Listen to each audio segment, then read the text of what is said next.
ধানবাদে আজকে আমার দ্বিতীয় দিন। আগের ভিডিওতে ধানবাদের বেশ কিছু সুন্দর জায়গা তোমাদের দেখিয়েছি, ওটা ছিল প্রথম দিন। আর আজকের দিনটাও হতে চলেছে বেশ জমজমাট। ভগবান রামকে পুজো দেওয়ার জন্য এখানে 100 বছর আগে তৈরি হয়েছিল একটা মন্দির। সেই মন্দিরের স্থাপত্য দেখলে চোখ সরানো যায় না।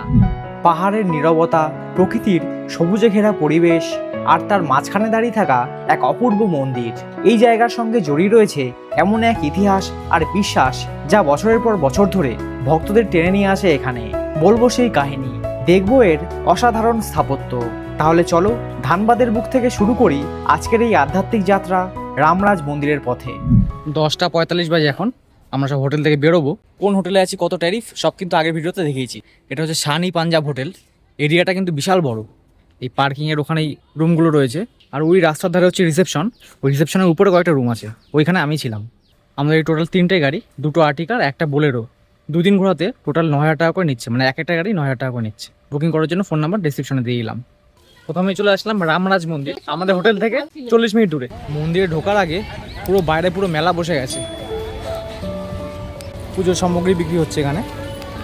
এই হলো মন্দিরের মেন প্রবেশদ্বার। বাইরে এখানে মন্দিরের দেয়াল গেছে, জুতো পরে রাখছে সবাই, আমিও রেখে দিই।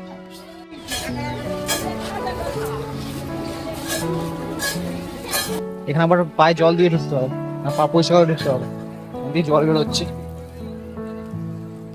ধানবাদের যে জায়গায় এটা অবস্থিত তার নাম হচ্ছে চিতাই ধাম। এই মন্দিরের মূল ইতিহাস প্রায় 100 বছরেরও বেশি পুরনো। প্রথমে এখানে একটা ছোট্ট রাম মন্দির ছিল, সেখানে স্থানীয় গ্রামবাসীরা নিয়মিত পুজো করতেন। সেই পুরনো মন্দিরটাই নতুনভাবে সংস্কার করে 2019 সালের 10ই ফেব্রুয়ারি প্রতিষ্ঠা করা হয় এই রামরাজ মন্দির। এই মন্দিরে রাম, সীতার, হনুমানের মূর্তি আছে। নিচে বসে আছেন বজরংবলী। মন্দিরের গর্ভগৃহটা বেশ সুন্দরভাবে সাজানো। এখানে রাম সীতার মন্দিরও আছে। আর এই বাদিকে এখানে রয়েছে রাধা কৃষ্ণ।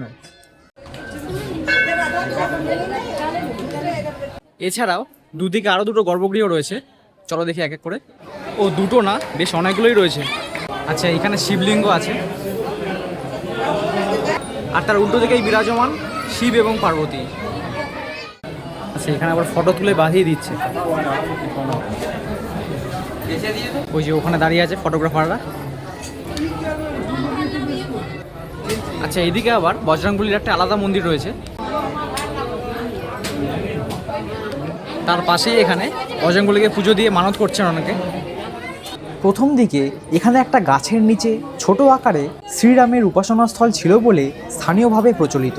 সময়ের সঙ্গে সঙ্গে মানুষের ভক্তি ও সমাগম বাড়তে থাকে এবং জায়গাটি ধীরে ধীরে একটি গুরুত্বপূর্ণ ধর্মীয় কেন্দ্র হয়ে ওঠে।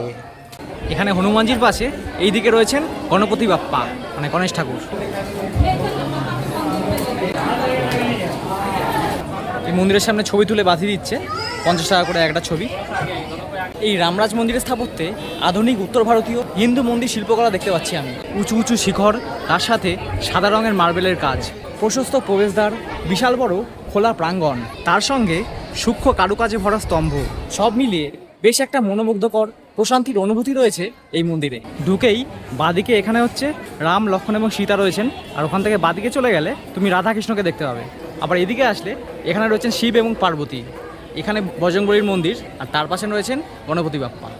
আর দীর্ঘ 100 বছর ধরে এখানে অনেক বড় করে রামনবমী উদযাপন হয়ে আসছে। সেই সময় আসলে কিন্তু একটা আলাদাই উৎসবের আমেজ পাবে এই জায়গায়। চলো এবার পরের জায়গায়, যেখান দিয়ে মন্দিরে ঢুকেছিলাম সেই গেট দিয়েই এক্সিট। মন্দিরের ভিতরটা যতটা পরিষ্কার পরিচ্ছন্ন, বাইরেটা কিন্তু ততটাই নোংরা। সবচেয়ে বেশি স্টল রয়েছে ফুচকার।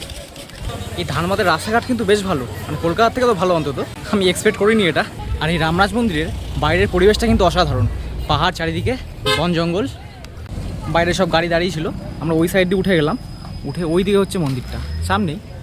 এখন 1:45 বাজে, ধানবাদ ছেড়ে ঝাড়খণ্ডের মহাদাতায় আসলাম। বাহ, কাশফুল দেখে ভালো লাগছে বেশ। দুর্গাপুজো চলে আসলো, পার্টি প্লেস। চলো দেখি। এসি আছে কিন্তু চালায়নি। এখানে ভেজ থালি বললো 180 টাকা, আর যদি চিকেন বা মটন নিতে চাও ওটা আলাদা করে নিতে হবে। আলাদা করে মটন নিতে হলে এগুলো নিতে পারো, দামগুলো দেখে নিও। আর চিকেন এদিকে আছে। এই দিয়ে গেল 1 ঘন্টা পর ভাত, ডাল, তরকারি আর স্যালাড, তার সঙ্গে আচার। 180 টাকা অনুযায়ী খাবারের আইটেম অনেকটাই কম, শুধু ভাত, ডাল, তরকারি। তবে যত চাইবে তত দেবে, আর টেস্টও খুব একটা খারাপ ছিল না। আমরা যে হোটেলে ছিলাম সেই হোটেলেও কিন্তু খেয়ে বেরোতে পারো, তখন 12টার সময় লাঞ্চ করতে হবে তাহলে, কারণ হোটেলের চেক আউট টাইম 12টার সময়। আমরা অত তাড়াতাড়ি লাঞ্চ করবো না বলে এই বাইরেই খেলাম, তবে বাইরে খুব একটা ভালো রেস্টুরেন্ট পাওয়া যাচ্ছে না। পরের ভিডিওতে থাকছে ধানবাদের সব থেকে বিখ্যাত দুটো ভ্রমণ আকর্ষণ, ভাটিন্ডা ওয়াটারফল আর এখানকার কয়লার খনি। দেখতে হলে চ্যানেলটা কিন্তু সাবস্ক্রাইব করে রাখতে ভুলবে না।